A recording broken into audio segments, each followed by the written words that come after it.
अस्सलाम वालेकुम, कैसे हैं आप सब। अच्छा, कल एक दोस्त ने कमेंट किया। वैसे तो ये काफ़ी अरसे से काफ़ी दोस्त कह रहे थे कि भाई अगर हम घर पर काम करना चाहते हैं तो हमें प्रोटीन का नहीं पता कि प्रोटीन किस तरह मिक्स करते हैं या किस तरह लगाते हैं। स्टार्ट में मुझे भी नहीं पता था, तो मैं भी ऐसे पेंटर्स हजरात को देख देख के मैंने भी उन्हीं से ही सीखा। तो मैंने सोचा कि मैं यार इस पर एक डिटेल वीडियो बना दूँगे। प्रोटीन कौन सी होती है, जो स्टील प्रोटीन होती है वो किस टाइप की होती है, उसे मिक्स करने की रेशो क्या होती है, उसे लगाते किस तरह हैं, लगाने के बाद किस किस नंबर के साथ उसकी रगड़ाई की जाती है और उसके बाद वो पेंट के लिए तैयार होता है। तो आज इसी वीडियो में मैं ये सारे प्रोसेस आपको दिखाऊंगा। उसके साथ ही ये जो हमारा प्रोजेक्ट चल रहा है सुजुकी खैबर 89 का, मैं इसकी अपडेट भी दे देता हूँ, क्योंकि मैंने आपको बता दिया था वो लास्ट टाइम अस्तर लगाया था उसे, तो उसके बाद प्रोटीनें वगैरह लगी और मंजाइयाँ वगैरह होने लग गई। तो अब ये आज इस पर डीको का अस्तर ऊपर लगाने लगे हैं। डीको का अस्तर लास्ट होता है, उसके बाद अगर कोई हल्की फुल्की उसमें टचिंग रह जाए तो वो डीको प्रोटीन के साथ उसकी फिलिंग करते हैं और उसके बाद फाइनल पेंट लगा दिया जाता है। तो ये मैंने प्रोटीन का डब्बा भी निकलवा के रख लिया है। ये जो आपको बाज़ार से मिलेगी वो ये चीज़ होगी जिसे हम स्टील प्रोटीन कहते हैं। ये देखें, इस तरह के ये दो होंगे, एक ये बड़ा डब्बा होगा और एक ये छोटा सा होगा, इस जिसे हार्डनर कहते हैं। ये यानी प्रोटीन को सख्त करने के लिए ये चीज़ यूज़ होती है। इस पूरे डब्बे के लिए ये देखें इतना सा हार्डनर काफ़ी होता है। ये पूरा पैक ही मिलता है आपको। आई थिंक अब ये 300 या 350 का हो गया है, मुझे अभी याद नहीं है। लास्ट ईयर जब मैंने लिया था, जब मैं FX बना रहा था तो उस वक्त 250 का था। तो अब बता रहे थे पेंटर के ये 300 का हो गया है। वो अगर आपको ज़रूरत होगी तो आप किसी भी हार्डवेयर की दुकान पे जाएंगे या पेंट वाली दुकान पे जाएंगे, आप उन्हें कह देंगे कि मुझे स्टील प्रोटीन चाहिए, तो वो आपको सेम यही चीज़ ये आपको दे देगा। मुख्तलिफ़ कंपनियाँ, इसलिए मैं आपको इसका नाम नहीं शो कर रहा। आपको जो भी मिलेगी ये सब का फंक्शन एक जैसा ही होता है। पहले मैं आपको ये ज़रा सुजुकी खैबर की अपडेट दे देता हूँ। ये देखें, इसकी साइड्स मुकम्मल हो गई हैं इन्हें। तो आज मैंने आपको बताया कि इसे अस्तर लगाने लगे हैं डीको का।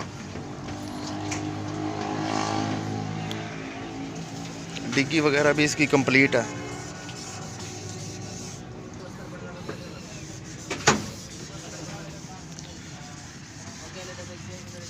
ये देखें, ये प्रोटीनें जितनी लगी थी ना उसमें से हाफ से ज़्यादा तो इन्होंने रगड़ाई करके उतार दिया। अब ये देखें, आपको ये बिल्कुल लोहा नज़र भी आ रहा होगा।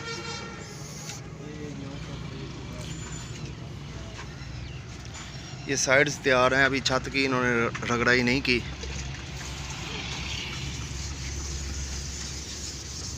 ये मैं आपको पहले प्रोटीन मिक्स करने का तरीका और लगाने का तरीका बता देता हूँ। उसके बाद मैं आपको बताता हूँ कि ये किस नंबर के साथ ये प्लेन करते हैं और ग्राउंड तैयार करते हैं। A2।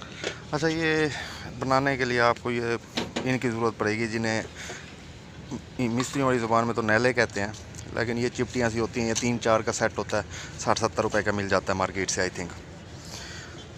या भाई ये आपको रेशो मैं आपको दिखा देता हूँ कि कितनी रेशो होनी चाहिए। ये देखें, ये क्रीम इतनी ली है। अब इसके लिए हार्डनर कितना यूज़ होगा, ये देखें, इतनी क्रीम के लिए ये देखें इतना हार्डनर यूज़ होगा बस। अब इसे अच्छी तरह मिक्स कर लें, ये जिस तरह ये कर रहे हैं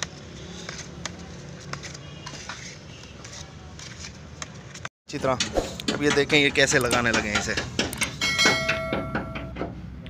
अभी ऑलरेडी पहले भी लगाई हुई है प्रोटीन, लेकिन इसे और की ज़रूरत थी। अच्छा, प्रोटीन है फुल कस के लगी है ना, डेंट होता है वहाँ ढीला ढीला हाथ लगाते हैं। हाँ, अच्छा, जहाँ डेंट हो वहाँ बिल्कुल हल्की हल्की फिलिंग करनी है, हल्के हाथ के साथ, यानी ज़्यादा फोर्स यूज़ नहीं करनी। लेकिन अब देख, जैसे अभी ये ऑलरेडी इन्होंने नीचे प्रोटीन लगाई थी और उसके ऊपर इन्हें दोबारा फिलिंग करनी पड़ गई है, तो अभी ये ज़रा सख्त हाथ के साथ इसे फिलिंग कर रहे हैं ताकि छोटे छोटे सुराख ख़त्म हो जाए, ताकि छोटे छोटे ये जितने भी सुराख हों वो ख़त्म हो जाए। जब आप पहली दफ़ा लगाएंगे ना डेंट पर, तो आपसे छोटे छोटे सुराख रह जाएंगे। मुझसे भी रह गए थे, मैं बहुत परेशान हो गया था स्टार्ट में, लेकिन ये रह जाते हैं। आपने इसकी टेंशन नहीं लेनी।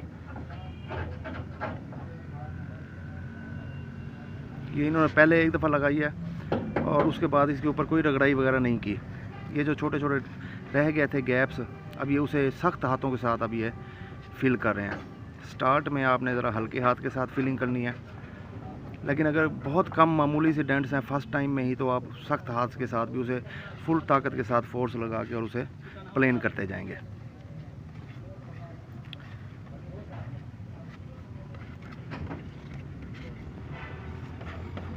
अच्छा, अब मैं आपको यहाँ एक अहम बात बता दूँ। आप जितनी भी प्रोटीन बनाएं, जैसे आप देखिए, आपने देखी है कि इन्होंने थोड़ी सी बनाई है और ये लगा दी है। आप जब ये हार्डनर मिक्स कर देंगे तो उसके बाद आपके पास 2 मिनट होंगे। 2 मिनट भी ज़्यादा हैं। 1 मिनट या 1 मिनट से पहले पहले आपने जितनी भी है आपने लगा लेनी है। अब यही देख लें, यही अंदाज़ा लगा लें कि 1 मिनट बाद वो हार्ड होना स्टार्ट हो जाएगी और 2 मिनट बाद वो फुल सख्त हो जाएगी। वो फिर आपसे दोबारा नहीं लगेगी, वो आपको ज़ाया करनी पड़ेगी। तो इसलिए आप थोड़ी मिकदार में बनानी है आपने, ताकि जितनी आप बनाएं उसे ईज़िली लगा लें, टाइम के साथ ही वो आप अप्लाई कर लें। तो ये तो हो गया इसे प्रोटीन को लगाने का तरीका। अब जैसे ये लगा रहे हैं, अब ये देखें जैसे ये लगी हुई है, अब लगा दिया आपने। अब नेक्स्ट स्टेप आपने क्या करना है मैं आपको वो बता देता हूँ। रेग मार आपके पास 2 होने चाहिए, 120 नंबर पहला। फर्स्ट ऑफ ऑल अब ये मैं आपको अपनी खैबर पर ही दिखाता हूँ। ये आप यहाँ तक देख रहे होंगे, आपको ये डिफरेंस सा नज़र आ रहा है। ये देखें, ये जैसे मैं आपको कह रहा था कि पहली दफ़ा लगाएंगे तो हल्के हल्के निशान रह जाएंगे। ये देखें इस तरह के निशान रह जाएंगे। दोबारा आपने सख्त करके लगानी है। तो इसकी यहाँ कोई रगड़ाई नहीं हुई और ये फाइनल हो चुकी है। ये वाली जगह यहाँ से नीचे नीचे इस तरह की आपके पास लगी हुई है। फ़र्स्ट ऑफ ऑल आपने पहले 120 नंबर का रेग मार, या आप कोई पेंटर्स 150 का भी यूज़ करते हैं, 150 का, आप वो करेंगे। उसकी वेट सैंडिंग 120 या 150 का जो होगा वो काफ़ी ज़्यादा मिकदार में इसे उतारेगा और इसे प्लेन कर देगा। 120 का मार, ये नहीं है आपने इतना ज़्यादा नहीं मारना कि ये ना हो कि आपकी जितनी प्रोटीन हो वो सारी उतर जाए। 120 नंबर के बाद ये कुछ प्लेन होगा। उसके बाद आखिरी एंड में 320 नंबर के रेग मार के साथ, ये देखें अब ये 320 के साथ ये रगड़ाई कर रहे हैं। ये पहले इन्होंने 120 का मारा है इस पर, अब ये कुछ प्लेन है, अब ये 320 के साथ रगड़ाई कर रहे हैं। और ये देखें ये जगह फाइनल हो गई है, जगह फाइनल हो गई है और ये बहुत स्मूथ हो गई है, इतना कि इस पर हाथ फेरें तो बहुत अच्छा फील होता है। तो ये पेंट के लिए अब रेडी है। तो इस तरह ये प्लेन करके, और आप ख़ुद भी उसके ऊपर जो भी आपका कलर हो ये इस तरह प्लेन कर लें उसे। जैसे अब ये प्लेन हो चुका है, इसके ऊपर अस्तर लगाएं और ऊपर जो भी कलर हो आप वो लगाना चाहें लगा सकते हैं। ये इतना ज़्यादा मुश्किल काम नहीं है, इजीली है। मैं खुद भी घर पर कई दफ़ा ये काम मैंने कर लिया। एक और बात मैं आपको बता दूं कि ये जो स्टील प्रोटीन होती है ये जस्ट स्टील के लिए बहुत अच्छी यूज़ होती है। समटाइम्स प्लास्टिक के लिए लोग यूज़ कर लेते हैं, मैंने भी कई दफ़ा की है, लेकिन प्लास्टिक के ऊपर इसका इतना ज़्यादा रिज़ल्ट नहीं होता। हल्की सी लेयर हो तो उसकी तो खैर है, वो तो अपनी पकड़ कर लेती है, लेकिन बहुत ज़्यादा प्रोटीन नहीं लगा सकते प्लास्टिक पे। ये स्टील प्रोटीन है, ये जस्ट स्टील के लिए, लोहे के लिए होती है। अब ये इस पर डीको का अस्तर लगा रहे हैं। मैंने सोचा कि चलें ये भी दिखा दूं मैं आपको, इसकी अपडेट भी साथ ही आ जाएगी। ये लास्ट अस्तर है, इसके बाद देखेंगे जहाँ जहाँ अगर हल्के हल्के हुए डेंट्स वगैरह या फिलिंग करनी हुई तो वो डीको प्रोटीन के साथ अब उसकी फिलिंग करेंगे। अब ये स्टील प्रोटीन की इसके ऊपर नहीं लगाएंगे। उसके बाद फिर हल्की सी रगड़ाई करके और इसके ऊपर जो भी फाइनल कलर होगा वो लगा देंगे।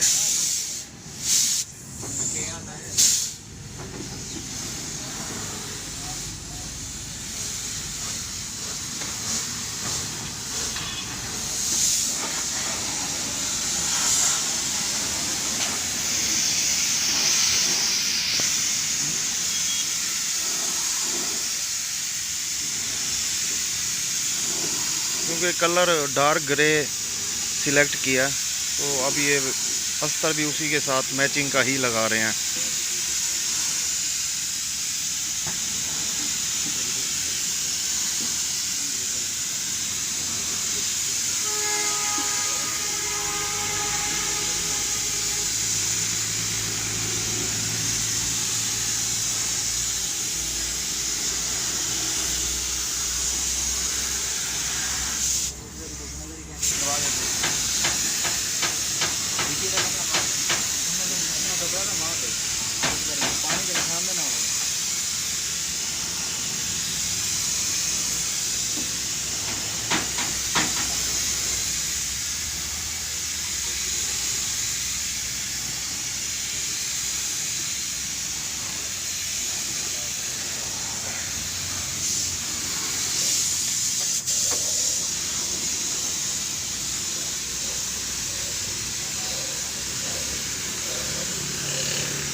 चाबी नहीं थी।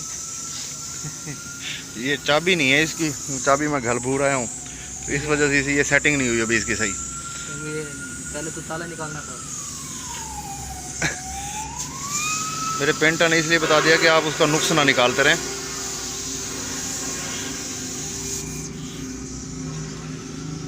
तो ये अस्तर लगा रहे हैं, ये इंशाल्लाह फाइनल हो जाएगा तो ये मैं नेक्स्ट अपडेट में ही आपको बताऊंगा कि उसके बाद क्या होता है प्रोसेस। ये तो यहाँ तक का था। इतनी वीडियो थी आज की। वीडियो कैसी लगी है कमेंट सेक्शन में लाजमी बताइएगा। अगर वीडियो अच्छी लगी हो तो लाइक सब्सक्राइब करना मत भूलिएगा। अपना ख्याल रखिएगा, दुआओं में याद रखिएगा। अल्लाह हाफिज़।